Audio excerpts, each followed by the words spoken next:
Thanks to Corim for having invited me here, and thank you all for joining today. People would be interested in first understanding what's happening now, and then we can talk about what lies in the future in the bilateral relations between our two countries. Like any other large relationship, there are positives, there are some negatives as well. Let me start with negative, because positives are much more as compared to negatives, so I'll come to the positives later. Negative part is what is being played out today, and all of you are well aware of the stories which are covered by media, which is a bit colored, but nevertheless, there would be some facts in that.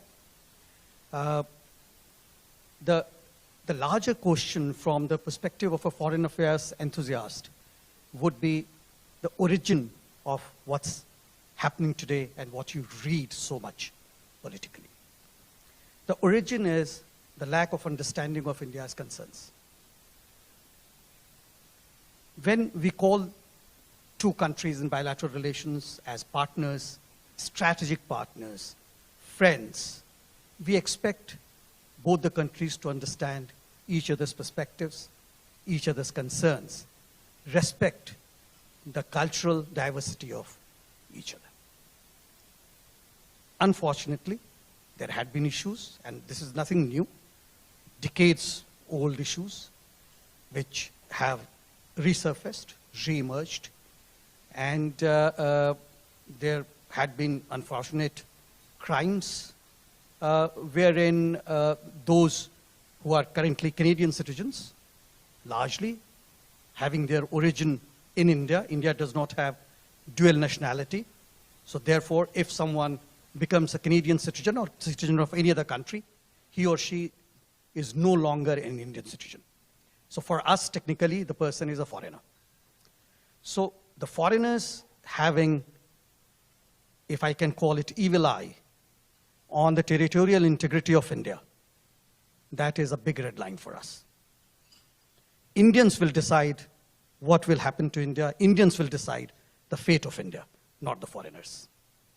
If those people who are Indians living abroad want to decide the fate of India, better to go back and participate in the election process.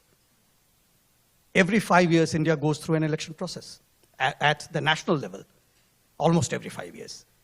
And similarly, the states, which are provinces, as we call here, in India also go through similar exercises. All the issues which are of interest to Indians are being put to vote. So therefore, that is the reason, that is the origin why you are seeing some of the coverage that you see today. But let me assure you that there is a lot of noise beyond what is being done.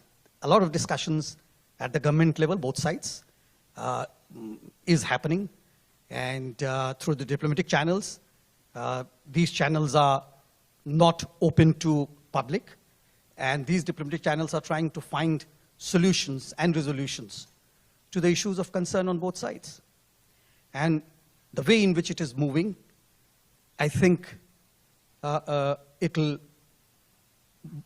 come to both sides to see the virtue of resolving the issues, satisfying the concerns of both sides. As far as I'm concerned, my concern is national security, threats emanating from the land of Canada.